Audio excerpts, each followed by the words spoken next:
آقا علیہ الصلوۃ والسلام کی بارگاہ میں ایک شخص آ گیا، ایک بچہ آ گیا، آ کر کہنے لگا، اس حدیث کو بڑی توجہ سے سماعت فرمائیے گا۔ وہ بچہ آ کر کہنے لگا، یا رسول اللہ صلی اللہ تعالیٰ علیہ وآلہ وسلم، میں یتیم ہوں اور میرا والد فوت ہو گیا، میرے حصے میں ایک باغ آ گیا اور میں نے اس باغ میں دیوار بنانی ہے، لوگ میرے پھل توڑ کے لے جاتے ہیں، میرے پاس پیسے آئے تو میں نے دیوار بنانا شروع کر دی۔ میرے پڑوسی باغ والا جو ہے اس کا میری دیوار کے سامنے ایک درخت آتا ہے، حضور میری دیوار ٹیڑھی ہوتی ہے، میں نے اسے کہا کہ پیسے لے کے درخت دے دے یا ویسے ہی دے دے، اس نے کہا نہ میں نے ویسے دینا ہے نہ میں نے پیسے لے کے دینا، حضور مجھے وہ درخت لے دیں، میں یتیم ہوں تاکہ میری دیوار سیدھی ہو جائے۔ آقا علیہ الصلوۃ والسلام نے اس بندے کو بلا کر کہا، یار اسے وہ درخت دے دے، پیسے لے لے۔ اس نے کہا نہیں جی میں نے نہیں دینا۔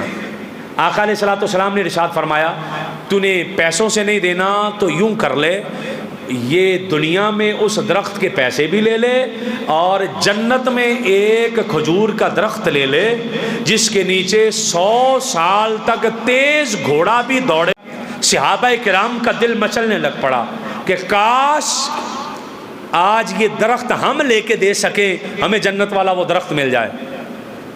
ایک صحابی رسول ہیں حضرت ابو الدہداء رضی اللہ تعالیٰ عنہ، عرض کرتے ہیں یا رسول اللہ صلی اللہ تعالیٰ علیہ وآلہ وسلم، اگر وہ درخت میں لے دوں تو مجھے جنت والا مل جائے گا؟ آقا علیہ السلام نے فرمایا تو لے دے تجھے مل جائے گا۔ یہ اس بندے کے پاس گئے، جا کر کہنے لگے ہاں بھائی تجھے میرے باغ کا پتہ ہے، میرا باغ کیسا ہے؟ اس نے کہا ہاں ابو دہدا مجھے پتہ ہے۔ کہا کیسا ہے میرا باغ؟ تو وہ کہنے لگا تیرے باغ میں 600 درخت ہے کھجوروں کا۔ کہا اور کیا خوبی ہے میرے باغ کی؟ وہ کہنے لگا چاروں طرف دیوار بھی ہے بڑی عالی شان۔ کیا اور کیا خوبی ہے میرے باغ کی؟ کہ تیرے باغ میں میٹھے پانی کا کنواں بھی ہے۔ کیا اور کیا خوبی ہے میرے باغ کی؟ کہ اس کے اندر ایک محل بھی ہے بہت پیارا بنا ہوا۔ کیا اور کیا خوبی ہے؟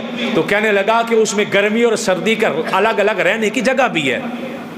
حضرت ابو دہدا کہنے لگے اور بتا۔ وہ کہنے لگا بڑا ٹھنڈا باغ ہے، عرب کے تاجر انتظار کرتے ہیں کہ کب تیرے باغ کی کھجوریں آئیں اور ہم ان کھجوروں کو کھائیں، اتنا عظیم الشان باغ ہے۔ حضرت ابو دہدا کہنے لگے تو پھر تیرا کیا خیال ہے؟ وہ اپنے والا ایک درخت مجھے دے دے، میرا سارا باغ ہی لے لے، دیوار بھی لے لے، کنواں بھی لے لے، محل بھی لے لے، گھر بھی لے لے، یہ بھی لے لے، وہ بھی لے لے، سارا کچھ لے لے۔ وہ بندہ ہکا بکا حیران رہ گیا۔ حضرت ابو دہدا کے چہرے کو دیکھنے لگ پڑا کہ یہ واقعی ٹھیک کہہ رہے ہیں؟ کہنے لگا مجھے یقین نہیں آ رہا۔ کہ چل آقا علیہ السلام کی بارگاہ میں، حضور کی بارگاہ میں آ گئے، کہنے لگے یا رسول اللہ صلی اللہ تعالیٰ علیہ وآلہ وسلم، ابو دہدا مجھے یہ دے رہے ہیں۔ آقا علیہ السلام نے فرمایا دے رہے ہیں تو لے لو۔ کہنے لگا جی آپ گواہ بن جائیں، صحابہ گواہ بن جائیں۔ آقا نے فرمایا ہم بن جاتے ہیں گواہ، لے لے۔ حضرت ابو دہدا نے وہ دیا، وہ دے کر آقا علیہ الصلوۃ والسلام کی بارگاہ سے دوڑے گھر گئے، دروازے پر دستک دے کر اپنی بیوی سے کہہ رہے ہیں جو کپڑے پہنے ہیں نا وہی کپڑے پہن کے باہر آ جا۔